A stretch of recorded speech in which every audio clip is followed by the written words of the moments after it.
안녕하세요 여러분, 써뉴쌤이에요. 응급상황 대처 네 번째 시간입니다. 35번 안전한 약물 사용 방법에 대해 재교육이 필요한 경우로 옳은 것은 정답은 5번이죠. 이전 처방약을 다 먹은 후 최신 처방약을 복용한다? 아니죠. 항상 최신 처방약을 먼저 드셔야 합니다.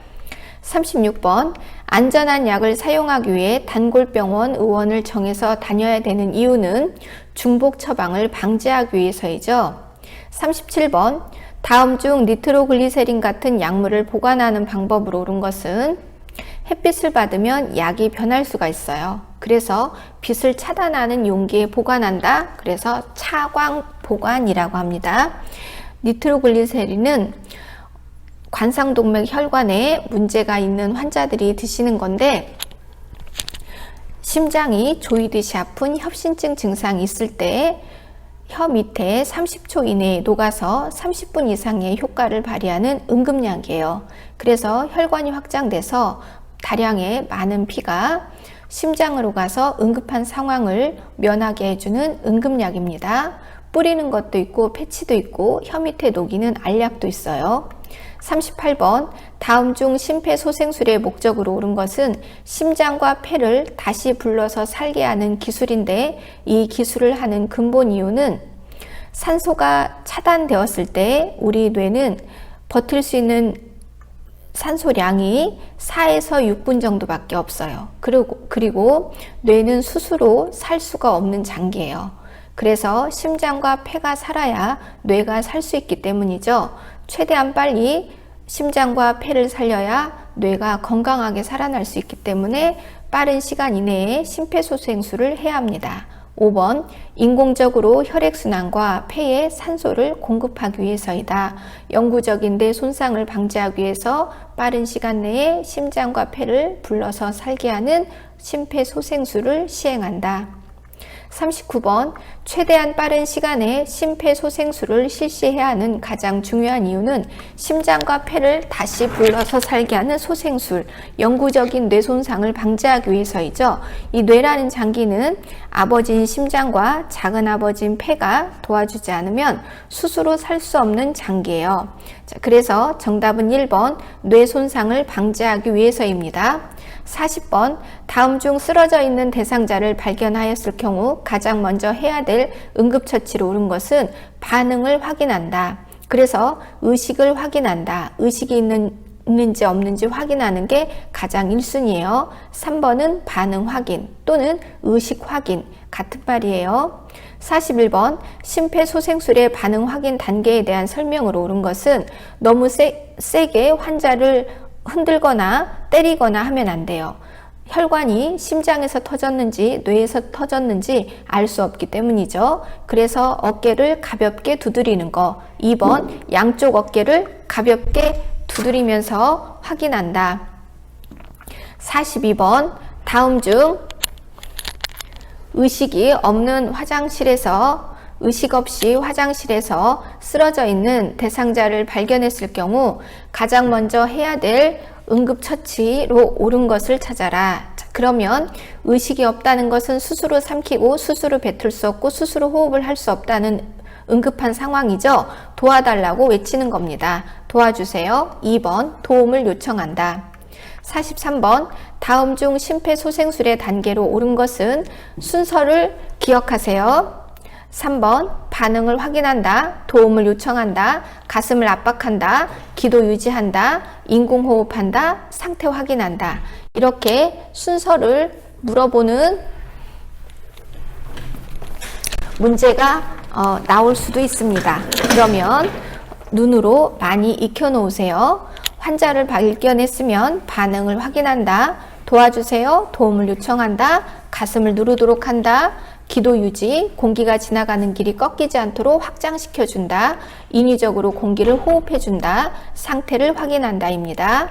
44번 다음 중 심폐소생술 시행 시 가슴 압박을 하는 부위로 옳은 것은 4번 대상자의 흉골의 아래쪽 절반 부위입니다. 45번 심장과 뇌에 충분한 혈액을 공급하기 위해 실시하는 심폐소생술로 옳은 것은 가슴을 눌러주는 거죠. 30번 눌러주고 2번 후후. 2번 5cm 정도의 가슴을 압박한다. 가슴 압박입니다. 46번 의식을 잃고 쓰러져 있는 대상자에게 혼자서 가슴 압박을 실시하는 방법으로 옳은 것은 4번이죠. 흉골 아래쪽 절반 부위에 손꿈치를 놓고 압박한다. 30번 누르고 2번 후후한다. 1분당 100회의 속도로 하고 120회를 넘지 않는 게 좋습니다. 47번 다음 중 심폐소생술을 시행할 때 가슴을 누르는 가슴 압박은 분당 몇 번의 속도로 시행해야 하는가? 4번이죠. 100에서 120. 앞에 100을 기억하세요. 48번 가슴 압박을 할 때 압박의 강도와 가슴의 깊이로 옳은 것은 5cm 들어갈 정도가 가장 적당합니다. 49번 한 손으로 대상자의 이마에 대고 머리를 뒤로 젖히고 다른 한 손으로 턱 부분을 위쪽으로 당겨 기도를 열어주는 기본 소생술의 단계는 기도 확보한다, 공기가 지나가는 길을 열어준다, 숨기를 확보한다, 기도 유지한다. 공기가 지나가는 길이 꺾이면 안 돼요. 그래서 우리가 평소에 잠을 잘 때도 높은 베개를 비는 것은 좋지 않습니다. 각도가 높아지면은 목이 꺾이고 기도가 꺾여서 잠을 자는 동안에 충분한 공기가 뇌로 시원하게 전달이 잘 되지 못하게 돼요. 이런 잘못된 습관을 오래 살게 되시면 차후에 이러한 이유로 인해서 치매가 좀 더 빨리 올 수가 있어요. 그래서 베개는 수평이 되도록 하고 목은 꺾이지 않는 게 좋다. 1번 기도 유지, 숨길 확보, 기도 확장입니다. 1번 50번 반응이 없는 대상자에게 기도를 유지하기 위한 방법으로 옳은 것은 3번이죠. 손바닥으로 대상자의 머리를 뒤로 젖힌다. 그러면 기도가 확 열리는 자세가 됩니다. 51번 가슴 압박 시 복강 내 장기의 손상을 방지하기 위해 압박하면 안 되는 부위로 옳은 것은 검상돌기죠. 검상돌기를 칼돌기라고도 부릅니다. 52번 다음 중 인공호흡 실패의 가장 큰 이유로 볼 수 있는 것은 공기가 지나가는 길이 제대로 확장이 되지 않았을 때 실패하죠. 그래서 2번 기도 유지 실패로 인해서 공기가 지나가는 길을 최대한 열어주도록 한다. 확장시켜 주도록 한다. 꺾이지 않도록 한다. 53번 다음 중 인공호흡을 하는 방법으로 옳은 것은 4번이죠. 1초에 걸쳐 서서히 가슴이 상승될 정도로만 불어넣는다. 가슴이 부풀어 오지 않으면 내가 공기를 잘 주지 못한 것이 되는 거예요. 54번 인공호흡 시 과도한 환기가 발생하지 않도록 주의해야 되는 이유로 옳은 것은 그렇죠. 위가 쓸데없이 빵빵해져서 위 안에 있는 음식물이 역류돼서 올라올 수 있기 때문입니다. 5번이에요.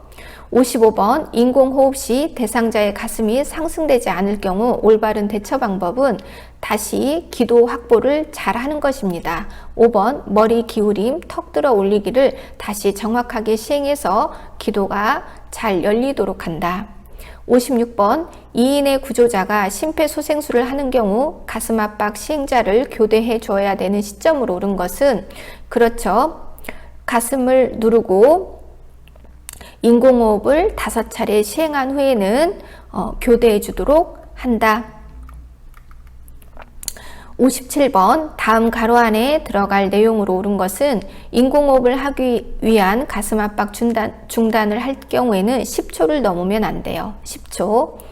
58번 대상자가 반응은 없으나 정상적인 호흡과 효과적인 혈액순환을 보이고 있는 경우에 권할 수 있는 자세는 회복 자세입니다. 기도 질식사를 예방하는 회복 자세. 59번 다음 중 가슴 압박과 인공호흡의 내용으로 옳은 것은 3번이죠. 구조자가 2명이면 2분마다 가슴 압박을 교대하도록 한다. 자, 그러면 아까 58번의 회복 자세를 말했죠. 그 회복 자세를 그림으로 표현하면 60번의 1번 같은 그림이 됩니다. 이렇게 되면 구토물이 기도로 들어가지 않아서 안전하죠. 6번 같은 문제는 별표를 하고 그림을 기억하세요. 심폐소생술 대상자가 반응은 없으나 정상적인 호흡과 혈액순환을 보일 때 취할 수 있는 자세로 옳은 것은 1번이에요. 61번 심폐소생술을 받은 대상자가 반응은 없으나 정상적인 호흡과 순환 상태를 보이고 있는 경우 회복 자세를 해줘야 되는 이유는 위에서 나온 내용물이 옆 동네 기도로 들어가서 흡인성 폐렴이나 질식을 예방하기 위해서입니다. 흡인성 폐렴 예방, 질식 예방, 그러니까 옆 동네 기도에서 음식물을, 찌찌를, 거품을 빨아들이는 것을 예방하기 위해서 그것을 이렇게 써놨어요. 3번에 흡인의 위험을 예방하기 위해서. 62번 요양보호사가 심폐소생술을 종료해도 되는 경우로 옳은 것은 3시죠. 회복시, 사망시, 인계시입니다. 그래서 정답은 4번 의료진에게 인계하였을 때. 63번 심폐소생술을 할 수 없는 일반적인 구조자가 할 수 있는 심폐소생술에 대한 설명으로 옳은 것은 일반적인 구조자는 그렇죠. 가슴 압박만 하는 소생술을 권장하고 있다. 64번 자동 심장 충격기를 사용할 수 있는 대상자로 옳은 것은 심장이 정지된 대상자에게만 사용합니다. 그런 대상자를 줄여서 심정지 대상자라고 불러요. 자, 65번 다음 중 자동 심장 충격기 사용 단계로 옳은 것은 이것은 순서를 눈으로 익히세요. 일단은 전원을 킨다. 전기가 통하는 패드가 2장 있어요. 패드를 붙인다. 하나는 오른쪽 쇄골 밑에, 한 장은 왼쪽 젖꼭지 밑에 붙인다. 심장 리듬을 분석하고 제세동을 시행하고 다시 가슴 압박을 시행한다. 66번 심폐소생술을 시행할 때 자동 심장 충격기를 사용하는 방법은 2번이죠. 2분 간격으로 심장 리듬을 분석한다. 67번 다음 중 자동 심장 충격기의 사용 방법으로 옳은 것은 그렇죠. 자동 심장 충격기는 알아서 2분 간격으로 심장 리듬을 분석하고 반복합니다. 68번 다음 중 자동 심장 충격기 전기가 지나가는 패드를 부착하는 위치는 4번이죠. 한 장은 오른쪽 빗장뼈, 쇄골뼈 아래, 한 장은 왼쪽 젖꼭지 중간 겨드랑이 선입니다. 그래서 그림으로 표현하면 69번에 1번 같은 그림이 됩니다. 그림으로 나오니까 그림을 꼭 기억하세요.